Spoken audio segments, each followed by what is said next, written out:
Hello all, welcome to study படி. And இந்த வீடியோவில் நம்ம எதை பற்றி பார்க்க போகிறோம் அப்படின்னு பார்த்தீங்கன்னா, பிரசிடெண்ட் எலெக்ஷன் எப்படி நடக்குது, அது எப்படி கேல்குலேட் பண்ணுறாங்க அப்படிங்கிற கான்செப்ட், கேல்குலேஷன் பார்ட்டியும் நம்ம பார்க்க போகிறோம். ஏன்னா ப்ரீவியஸ் இயர் யூபிஎஸ்சி கொஸ்டினில் கேட்டிருந்த கான்செப்ட்ஸ் இதெல்லாம். ஸோ நம்மளோட UPSC test series for 2021 prelims and 2022 prelims போயிட்டுருக்கு.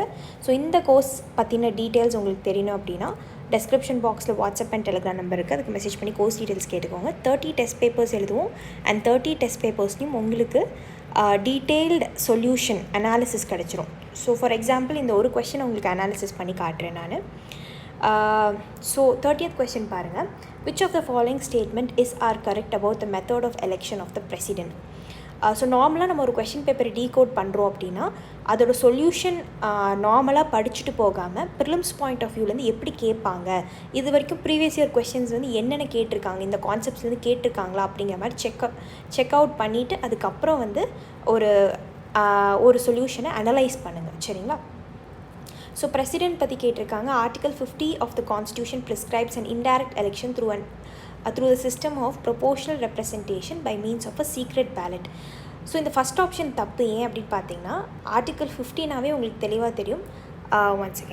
ஆர்டிகல் 15 உங்களுக்கு தெளிவாக தெரியும், separation of judiciary from executive. சரிங்களா? அதுதான் கான்செப்டே.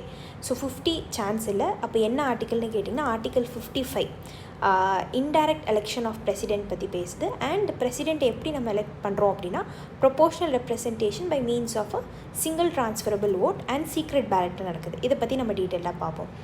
ஆப்ஷன் 2 பாருங்கள். The electoral college consist of only elected members of the parliament and the elected members of the state legislative assemblies. இந்த option correct தான். ஏன் அப்படின்னா பிரசிடெண்ட்டை எலெக்ட் பண்ணுறதுக்கு elected members of the parliament, Lok Sabha Rajya Sabha அவங்கள கணக்கு எடுத்துப்பாங்க. And elected members of the state legislative assembly இருக்கு இல்லையா, வேரியஸ் ஸ்டேட்ஸில், ஸோ அவங்களையும் கணக்கில் எடுத்துப்பாங்க, including the union territories having legislatures. So the method ensures the uniformity of votes between the states, among the states. இப்போ ஒரு ஸ்டேட்டுக்கும் இன்னொரு ஸ்டேட்டுக்கும் வந்து ஓட் வித்தியாசம் வந்துடக்கூடாது அப்படிங்கிறதுக்காக இந்த மெத்தட் அடாப்ட் பண்ணியிருக்காங்க. And the parity between the centre and the state. பேரிட்டினா ஈக்குவாலிட்டி. ஸோ சென்டருக்கும் பார்லிமெண்ட் அண்ட் ஸ்டேட் லெஜிஸ்லேச்சர்ஸ்க்கும் ஒரு ஈக்குவாலிட்டி இருக்கணும் அப்படிங்கிறதுக்காக இந்த மெத்தடை செலக்ட் பண்ணியிருக்காங்க. ஸோ ஆப்ஷன் எது கரெக்ட் அப்படின்னு பார்த்தீங்கன்னா 2 and 3, ஆப்ஷன் சி மட்டும் தான் கரெக்ட். இப்போது நம்ம வந்து கான்செப்சுவலாக பார்ப்போம். சரிங்களா? Okay, so how is our president elected? So method, calculation, இதை பற்றி எல்லாம் பார்க்க போகிறோம். First thing, election of the Indian president. So நிறைய பிரசிடென்ட்ஸ் வந்திருக்காங்க. அந்த பிரசிடென்ட்ஸோட ஆர்டரையும் வந்து பார்த்துக்கோங்க. சரிங்களா? இப்போது பிரசிடெண்ட்டை இந்தியாவில் டைரெக்டாக எலெக்ட் பண்ணுறாங்களா, இன்டைரக்டாக எலெக்ட் பண்ணுறாங்களா, இந்த ஒரு கான்செப்ட் எல்லாருக்கும் தெரியணும். So indirect election, not elected directly by the citizen of India. இப்போ நம்ம யாருக்கு ஓட் பண்ணுறோன்னு பார்த்துக்கிட்டிங்கன்னா எம்பிஸ், எம்எல்ஏஸ்க்கு, parliamentary elections and state legislative எலெக்ஷன்ஸ்க்கு ஓட் பண்ணுறோம். பிரசிடெண்ட்க்கோ வைஸ் பிரசிடெண்ட்டுக்கோ நம்ம வந்து டைரெக்டாக ஓட் பண்ணுறதில்ல. இன்ஸ்டெட் நம்ம அனுப்புகிற ரெப்ரசன்டேட்டிவ்ஸ், எம்பிஸ், எம்எல்ஏஸ், அவங்கள வந்து எலெக்ட் பண்ணுறாங்க. சரிங்களா? ஸோ அதனால தான் அது இன்டைரக்ட் எலெக்ஷனை சொல்லுவோம். ஏன் இந்தியாவில் இன்டைரக்ட் எலெக்ஷன் கொண்டு வந்தோம்? அந்த கான்செப்ட் ஏன் அப்படின்னா ஃப்ரான்ஸில் பார்த்திங்கன்னா லூயி நெப்போலியன் அப்படிங்கிறவரை ஹெட் ஆஃப் த ஸ்டேட்டாக ஆக்குறாங்க. ஸோ பிரசிடெண்ட் மாதிரி ஆக்குறாங்க. ஸோ அவர் என்ன பண்ணுறாருன்னா 1848 ஃப்ரெஞ்சு கவர்மெண்ட்டே ஓவர் த்ரோ பண்ணிவிட்டு நான் தான் கவர்மெண்ட் அப்படிங்கிற மாதிரி ஒரு அத்தாரிட்டேட்டிவ் ஃபார்ம், ஒரு like king rule, queen rule அந்த மாதிரி இருக்கும் இல்லையா, மொனார்க்கியல் ரூல் வந்து கொண்டு வந்துடுறாரு. ஸோ இது இந்தியாவில் இந்த கான்செப்ட் நடந்துடக்கூடாது, ஹெட் ஆஃப் த ஸ்டேட் வந்து ஓவர் பவர் பண்ணக்கூடாது அப்படிங்கிறக்காக தான் நம்ம இன்டைரக்ட் எலெக்ஷன் சிஸ்டம் வச்சுருக்கோம். So what is this indirect mean? So இந்த இன்டைரக்ட் எலெக்ஷன்னா என்ன அப்படிங்கிறத பார்க்க போகிறோம். ஸோ இப்போ நம்ம கான்ஸ்டியூஷன் எடுத்து பார்த்தீங்க அப்படின்னா பார்ட் 5 நம்ம கான்ஸ்டியூஷனில் எவ்வளோ ஷெட்யூல்ஸ் இருக்குது, எவ்வளோ பார்ட் இருக்குது அண்ட் எவ்வளோ ஆர்டிகல்ஸ் இருக்குது அப்படிங்கிறது கமெண்ட் பாக்ஸில் மென்ஷன் பண்ணுங்கள் இப்போ ரைட் நவ். ஸோ பார்ட் 5 பார்த்துக்கிட்டிங்கன்னா இந்த யூனியனை பற்றி சொல்கிறது தான் பார்ட் 5. ஸோ இந்த part 5 there is an article call article 52. இந்த ஆர்டிக்கல் பிரசிடெண்ட்டை பற்றி பேசுகிறாங்க. So there shall be a president of India. இந்தியாவில் ஒரு பிரசிடெண்ட் இருப்பார் அப்படிங்கிற ஒரு கான்செப்ட். ஸோ அதே வந்து 52 பார்த்தோமா, 54 பிரசிடெண்ட்டோட எலெக்ஷன் பற்றி பேசுகிறாங்க. So the president shall be elected by the members of an electoral college. So electoral காலேஜ்னால் ஒன்றும் இல்லை, அதுக்குள்ளே ஒரு குரூப் ஆஃப் மெம்பர்ஸ் இருப்பாங்க, அவங்க பிரசிடெண்ட்டை செலக்ட் பண்ணுவாங்க. எலெக்ட் பண்ணுவாங்க சரிங்களா. ஸோ அந்த எலக்டோரல் காலேஜில் யார் இருப்பா அப்படின்னா elected members of the houses of the parliament. ஏன் எலெக்டட் மெம்பர்ஸ் அப்படின்னா நாமினேட்டட் மெம்பர்ஸும் சில பேர் இருப்பாங்க. ஸோ அவங்க இதில் வந்துடக்கூடாது, அதனால தான் எலெக்டட் மெம்பர்ஸ் மட்டும் எடுக்கிறாங்க. And elected members of the legislative assemblies of the state, so MLAs. So இவங்களையும் கணக்கில் எடுத்துப்பாங்க. ஸோ இவங்க தான் நம்மளோட பிரசிடெண்ட்டை எலெக்ட் பண்ண போகிறாங்க. ஸோ இதுக்கு ஒரு மெத்தட் இருக்குது. அந்த மெத்தட் என்ன அப்படிங்கிறத பார்க்க போகிறோம். So houses of the parliament அப்படின்னா லோக்சபா, ராஜ்யசபா, எம்பிஸ் கணக்கில் வருவாங்க. இப்போ நம்மளுக்கு வந்து 28 ஸ்டேட்ஸ் அண்ட் 8 யூனியன் டெரிட்டரிஸ் இருக்குது. ஸோ அண்ட் அந்த யூனியன் டெரிட்டரிஸில் லெஜிஸ்லேட்டிவ் அசம்பிளிஸ் உள்ள யூனியன் டெரிட்டரிஸ் பார்த்துக்கிட்டிங்கன்னா புதுச்சேரி அண்ட் டெல்லி. ஸோ இதுலேருந்தும் வந்து people will start voting MLAs and MPs. இப்போது நம்ம சிட்டிசன்ஸ் ஆஃப் இந்தியா, இந்த கான்செப்ட் உங்களுக்கு தெரியும். நம்ம யாருக்கு ஓட் பண்ணுறோன்னா எம்பிஸ்க்கும் எம்எல்ஏஸ்க்கும் நம்ம ஓட் பண்ணுறோம் சரிங்களா. இர்ரெஸ்பெக்டிவ் ஆஃப் ஹூஎவர் நம்ம யார் வந்து எலெக்ட் பண்ணுறோம் அப்படிங்கிறது அவங்க வரணும்னு அவசியம் இல்லை. மெஜாரிட்டி ஓட் வாங்குறவங்க எம்பியோ எம்எல்ஏவோ வந்துடுவாங்க. ஸோ இது வந்து டைரக்ட் பீப்புள்ஸ் ரெப்ரசன்டேட்டிவ். ஸோ இந்த எம்பியோ எம்எல்ஏவோ நம்ம எலெக்ட் பண்ணுறோம், அதனால் இவங்க டைரக்ட் ரெப்ரசன்டேட்டிவ்ஸ். அப்போ இன்டைரக்ட் ரெப்ரசன்டேட்டிவ்ஸ் யார் அப்படின்னா நம்ம எலெக்ட் பண்ணவங்க பிரசிடெண்ட்டையும் வைஸ் பிரசிடெண்ட்டையும் இவங்க எல்லாத்தையும் எலெக்ட் பண்ணுறாங்க. ஸோ அதனால் பிரசிடெண்ட் ஆஃப் இந்தியா வந்து இன்டைரக்ட் எலெக்ஷன், இது நம்ம பார்த்துட்டோம். ஸோ மெம்பர் ஆஃப் த பார்லிமெண்ட்டும் member of the legislative assembly எம்எல்ஏஸும் வந்து இவங்களுக்கு சர்டன் நம்பர் ஆஃப் ஓட்ஸ் இருக்குது, கரெக்டு தானே. ஸோ அவங்க வந்து இப்போ நான் வந்து பிரசிடெண்ட்டை எலெக்ட் பண்ண போகிறேன்னா எனக்கு ஒரு ஓட்டு இருக்கும். ஸோ அந்த ஓட்டை தான் நான் காஸ்ட் பண்ணுவேன். ஸோ இந்த ஓட்டை இப்போது இந்த கான்செப்ட் உங்களுக்கு புரியணும். வேறு ஸ்டேட் லெஜிஸ்லேட்டிவ் அசம்பிளிஸில் ஒரே மாதிரி சீட்ஸ் இருக்காது. ஸோ சீட்ஸ் வந்து வேரி ஆகிட்டே இருக்குமே, பாப்புலேஷனுக்கு தகுந்த மாதிரி சீட் மாறும். ஸோ ஒரு இடத்துல சீட் வந்து 100 இருக்கலாம், இன்னொரு இடத்துல 200 இருக்கலாம், இன்னொரு இடத்துல 300 கூட இருக்கலாம். ஸோ இந்த மாதிரி இருக்கும்போது அந்தந்த ஸ்டேட்ஸில் இருக்கிறவங்க நிறைய பேர் ஓட் பண்ணுவாங்களே, இப்போ ஓட் வித்தியாசம் வரும் இல்லையா ஒரு ஸ்டேட்டுக்கும். ஸோ இந்த கான்செப்ட் நடக்கக்கூடாது அப்படின்னு நீங்கள் யோசிப்பீங்க. ஸோ ஈக்குவலண்ட்டாக எல்லா ஸ்டேட்ஸும் அந்த அவங்க ஓட் பண்ணுற ஓட்டு இருக்கு இல்லையா, அது ஈக்குவலண்ட்டாக பிரசிடெண்ட்டுக்கு போய் சேரணும் சரிங்களா. ஸோ அதனால் வேல்யூ ஆஃப் த ஓட்டு தான் எடுப்பாங்க. ஸோ ஒரு ஓட் அப்படிங்கிற கணக்கு கிடையாது, டோட்டலாக the value of the vote அப்படிங்கிற கான்செப்ட். ஸோ இப்போ எம்எல்ஏ எடுத்து போனோமோ, so value of vote of an MLA. So ஒரு எம்எல்ஏவோட வேல்யூ என்ன அப்படிங்கிறத நம்ம கேல்குலேட் பண்ண போகிறோம். பிரசிடென்ஷியல் எலெக்ஷனில் ஒரு எம்எல்ஏவோட வேல்யூ என்ன அப்படின்னு கேல்குலேட் பண்ண போகிறோம். அதுக்கான ஃபார்முலா பாருங்கள், total population of the state divided by the total MLA of the state divided by 1000. இப்போது நம்ம மத்திய பிரதேஷ் வந்து கணக்கில் எடுத்துப்போம் சரிங்களா. மத்திய பிரதேஷை வந்து நம்ம கணக்கில் எடுத்துக்கிறோம். ஸோ மத்திய பிரதேஷ் கணக்கில் எடுக்கிறோன்னா பாப்புலேஷன் சென்சஸ் ஆஃப் 1971 தான் வந்து இந்தியா எடுத்திருக்காங்க, 2011 எடுக்கல சரிங்களா. ஸோ இப்படி தான் வந்து ஓட்டோட வேல்யூ கேல்குலேட் பண்ணுவாங்க. ஸோ மத்திய பிரதேஷோட பாப்புலேஷன் பார்த்திங்கன்னா 3,17,180 பீப்புள் கிட்டே இருக்காங்க 1971 சென்சஸ் படி. ஆனால் இந்த சீட்டு இருக்குது பார்த்தீங்களா, 230 சீட்ஸ் இருக்குது மத்திய பிரதேஷில். ஸ்டேட் லெஜிஸ்லேட்டிவ் அசம்பிளியில் எவ்வளோ சீட் இருக்குன்னா 230 சீட்ஸ் இருக்குது. ஸோ இந்த ஃபார்முலா படி total population divided by total MLA பார்த்துக்கிட்டிங்கன்னா சீட்டு 230 சீட்ஸ். ஸோ இதையும் வந்து கேன்சல் பண்ணிங்க அப்படின்னா உங்களுக்கு வந்து 130 லைக் 1,30,00,000 பக்கம் வரும், 509 பக்கம். அண்டு இந்த 1000ஆல் நீங்கள் டிவைட் பண்ணிங்கன்னா 130.50 உங்களுக்கு வந்து வேல்யூ கிடைக்கும். ஸோ இப்போ value of vote of 1 MLA in Madhya பிரதேஷோ, இப்போ ஒரு எம்எல்ஏவோட ஓட்டு வேல்யூ நீங்கள் கண்டுபிடிச்சிட்டிங்க. ஸோ 130 சம்திங் தான் அவரோட ஓட்டு வேல்யூ தான் நம்ம பார்க்குறோம், ஒரு ஓட் அப்படிங்கிற கணக்கு கிடையாது. த வேல்யூ ஆஃப் 1 எம்எல்ஏவோட ஓட்டு. ஸோ 130. அப்போது மத்திய பிரதேஷில் இருக்கிற டோட்டல் எம்எல்ஏஸோட வேல்யூ எப்படின்னா அந்த எவ்வளோ சீட்ஸ் இருக்கோ அதோட மல்டிப்ளை பண்ணணும். ஸோ இன்ட்டு 230 அப்படின்னு நீங்கள் போடணும். ஸோ மத்திய பிரதேஷில் total value of votes of all the எம்எல்ஏஸ்ன்னு பார்த்துக்கிட்டிங்கன்னா 29,900. ஸோ இதுதான் வந்து அங்கே டோட்டல் வேல்யூ ஆஃப் ஓட்ஸ் சரிங்களா. நெக்ஸ்ட் பாருங்கள், value of an vote of an எம்பின்னு இருக்குது. ஸோ எம்பியோட வேல்யூ எப்படி கண்டுபிடிப்பாங்க? இப்போ எம்எல்ஏ பார்த்தோம், எம்பி பார்க்க போகிறோம். எம்பிக்குன்னு ஒரு ஃபார்முலா இருக்குது. ஸோ அந்த ஃபார்முலா என்னென்னா total value of votes of all MLAs இந்த கண்ட்ரி. இதனால தான் ஃபஸ்ட்டு நம்ம எம்எல்ஏவோட டோட்டல் வேல்யூ ஆஃப் ஓட்ஸ் வந்து கண்டுபிடிச்சிடறோம். அப்புறம் total number of MPs. So Lok Sabha, Rajya Sabha ரெண்டுலேயும் இருக்கிற எம்பிஸ். So previous year UPSC question பார்த்துக்கிட்டிங்கன்னா இந்த மாதிரி பிரசிடென்ஷியல் எலெக்ஷனில் லோக்சபாவுக்கு தான் ஹையஸ்ட் ப்ரையாரிட்டி இருக்குது ராஜ்யசபா விட அப்படிங்கிற மாதிரி. அப்படிலாம் கிடையாது, ரெண்டுமே ஈக்குவலண்ட் தான். ஏன்னா ரெண்டுமே ஈக்குவலண்ட் தான் கேல்குலேட் பண்ணுறோம். இப்போ total value of votes value of votes of all MLAs இந்த கண்ட்ரி இப்போ 2012 டேட்டா வந்து எடுத்திருக்காங்க. ஸோ இந்த டோட்டல் வேல்யூ ஆஃப் votes வந்து பார்த்துக்கிட்டிங்கன்னா இந்த 29 ஸ்டேட்ஸ்க்கு 2 யூனியன் டெரிட்டரிஸ் 5,49,474 அதோட வேல்யூ. சரிங்களா? இப்போ நம்ம vote of 1 MP, so value of vote of 1 MP வந்து கண்டுபிடிக்க போகிறோம்.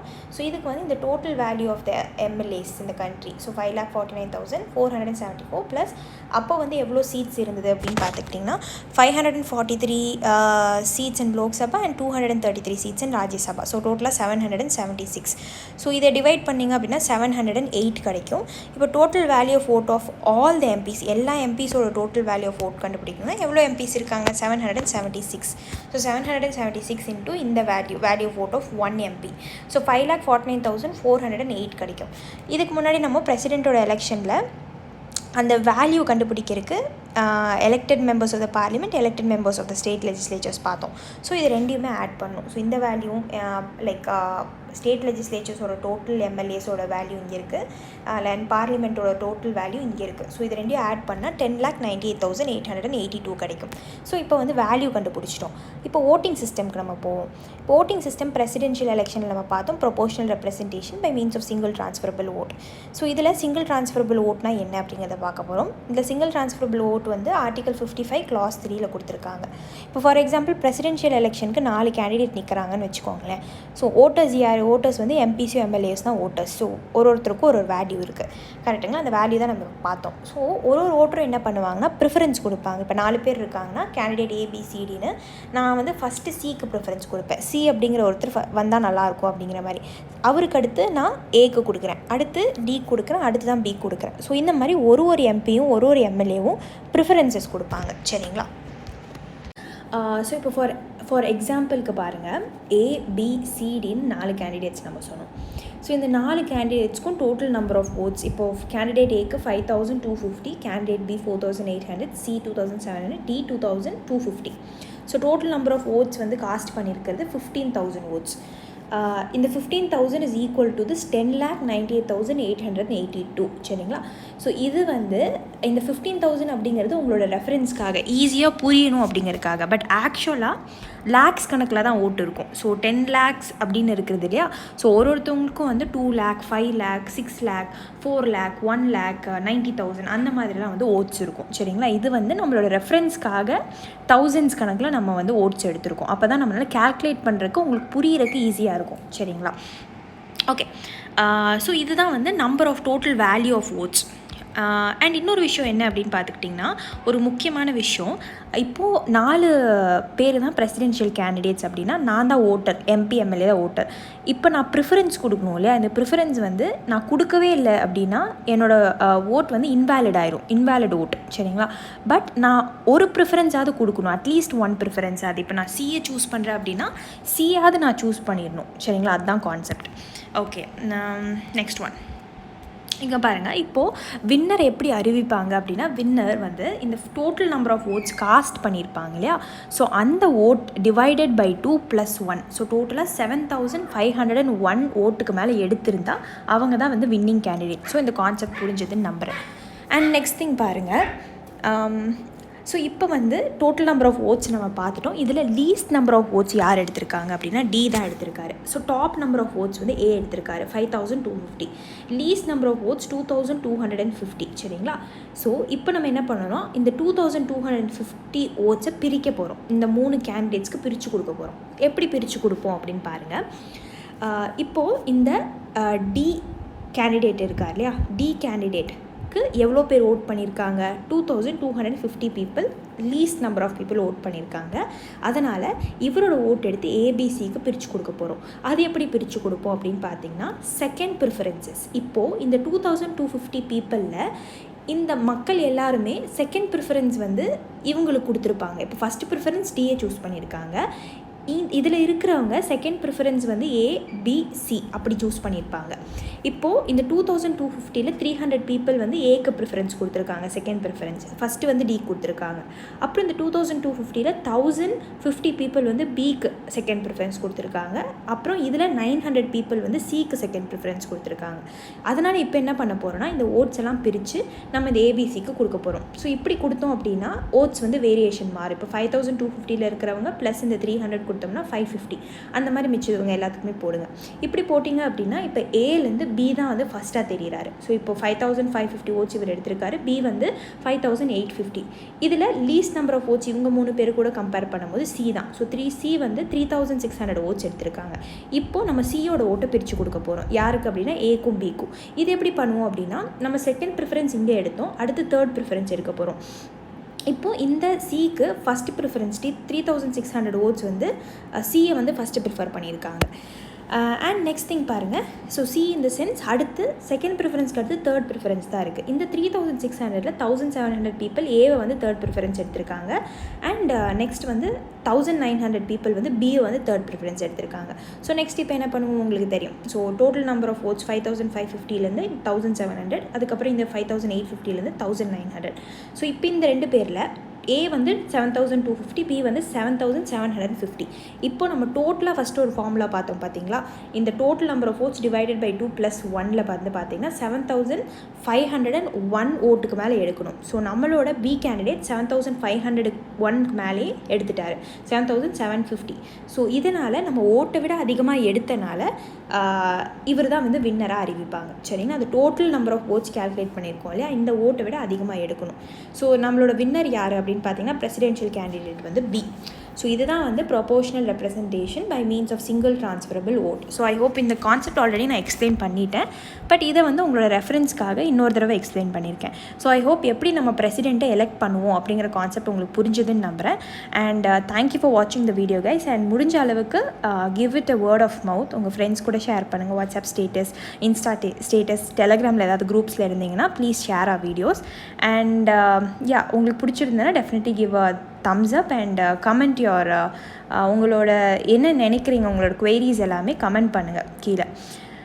அண்ட் நம்மளோட டெஸ்ட் சீரீஸில் ஜாயின் பண்ணணும் 2021 as well as 2022 for both UPSC and TNPSC join பண்ணணும், இல்லை மென்டரிங் கோர்ஸ் ஜாயின் பண்ணணும், இல்லை any of the NCERT courses or standard புக்ஸில் ஜாயின் பண்ணணும் அப்படின்னா டெஃபினட்டாக டெக்ஸ்ட் பண்ணுங்கள். For the WhatsApp and Telegram number description பாக்ஸில் கொடுத்துருக்கேன். டெலகிராம் லிங்க்லையும் இன்ஸ்டா லிங்க்லையும் மறக்காமல் ஜாயின் பண்ணிக்கோங்க. ஏன்னா அதில் வந்து ரெகுலர் அப்டேட்ஸ் கொடுப்போம். மோர் தேன் யூடியூப் அதில் லைவ் கிளாஸஸ் பற்றி, ஃப்ரீ லைவ் கிளாஸஸ் பற்றியெல்லாம் அதில் தான் அப்டேட்ஸ் கொடுப்போம். ஸோ டெஃபினெட்லி ஜாயின் பண்ணி பாருங்கள். தேங்க்யூ.